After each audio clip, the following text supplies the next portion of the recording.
So Adela, we've just gone through a morning of cleanse and there's going to be 2 more days of cleanse. What do you think cleanse is from your perspective? I think that there's a lot of situations that have happened in my life which trigger me to feel like, oh my god, I don't want to feel that pain. I don't want to feel that pain. I need to numb it. And when there's also a build up and I'm not doing any work on it, then I just implode. And so I think cleansing is trying to get rid of those triggers or just reduce them to a place where I can handle them, and therefore I don't want to relapse. So I've managed to decipher several triggers. They are experiences, they are memories, they are negative emotional responses that elicited anxiety, frustration, sadness, depression within yourself. And as you've included that in the current now mindset, you've only been able, as well as anyone else, is only able to attract more of that. Does that make sense? Yeah. So we started to unpack 3 of the most dominant triggers in your life, and we'll keep that personal to you.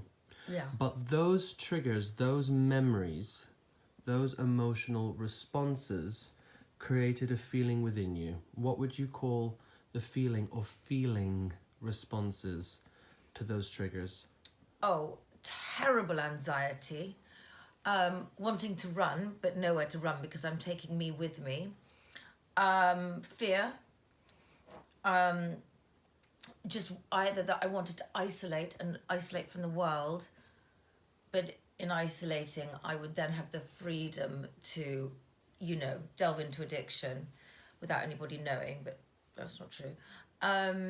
So yeah, I mean, those were 3 huge triggers, and we started at a 10 anxiety wise, and we brought it down to a 0. And now every time I think about it, those particular triggers, my whole mindset has changed. So they're positive. Not the incident itself wasn't, it hasn't been made positive, but every time that image comes up in my head or that incident, I'm thinking of something completely different. Now, many people might say, why would you do that?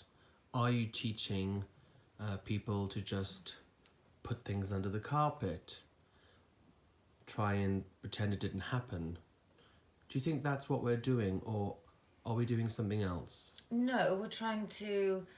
It's never that the incident didn't happen. We all know that the incident did happen, but it keeps you in a place of negativity, depression, PTSD. You can't move forward with your life. You feel like you're being sucked into quicksand. And then every time you try and pull yourself out, it just sucks back in.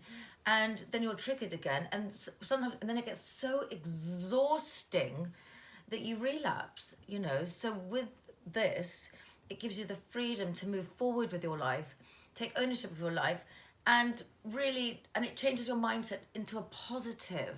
So you're not continually beating yourself up about it. Many people, depending on their addiction or their struggle or their PTSD, want a better life, want to have a nice day, and then they have this unconscious movie play through their head, this trigger, a feeling, which elicits anxiety, stress, sadness, despair, even suicidal tendencies. And in that state, they often then choose destructive patterns to cope. So it's about freeing yourself when no one's in prison, but we are often imprisoned by our own thoughts. So when I call it getting out on parole, being able to leave the prison, you can now make amends, you can now create something new, you're now free to attract positive things. So that's what we've done through the EMDR and NLP patterns. Yeah. I've also shown you that we can reduce negative emotion and we can strengthen it by depending on how you process the information. Does that make sense? Yeah. And many people relive the memory or the picture or the thought or the fantasy. They embellish it. They rehearse that. They make it bigger. They add music to it, and it becomes more of a stressful movie they play. But what we've done with you is released it we've scratched the record, we've Yeah. scratched the DVD file so that you can't remember the specifics. And as you can't remember the specifics, you release the emotional attachment or association to it. You can find peace with it and now make amends and recreate your life. Yeah. So we've done that for 3, and of course there's several, which is Yeah. what we're going to be focusing on. Yeah, it's We pretty then- intense. Yes, well, you did a great job actually.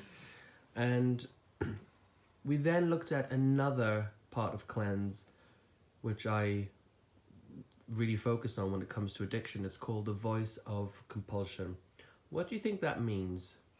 Well, for an addict, you're constantly battling this voice, which is either it's, you know, you can just have one drink, you know, you can handle it, you can handle it, you can handle it, or it's, oh God, I don't like that memory, I don't like that feeling, that's making me feel really anxious, that's making me feel really depressed, or there's a negative emotion attached to it, then you just want to feel numb. So it creates relapse once again, or just continually in, because a lot of relapse is based on shame. So maybe when when you're in your addiction, it's very hard to come out of it because you feel so ashamed of maybe things that you've done or said or whatever it could be, or eaten, or you know, you've had sex with, I don't know, anything, any bit of addiction, could be anything, or buying so many clothes on a credit card that you can't afford. So you go into this shame cycle, which creates just this pattern of like, you'll just keep going with your addiction, you just keep feeding your addiction. Otherwise, and by the way, your addiction gets bigger and bigger because you lose the numb feeling. You have to increase, you know, the power of your addiction to enable to bring the numb feeling to the surface. And this particular voice, it tells you in your head, you don't have to feel like this. You don't have to feel like this. You can feel numb. You can feel numb. And it's constantly, you know, luring you in. And it's so hard to battle because it's a safe place for you. And you know that if you fall into it, you will feel numb, but only temporarily.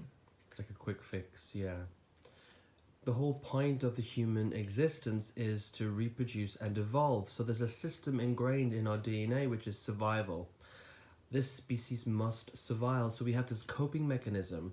It's designed to keep you safe. If you walk out in front of a gun, it's going to tell you, run.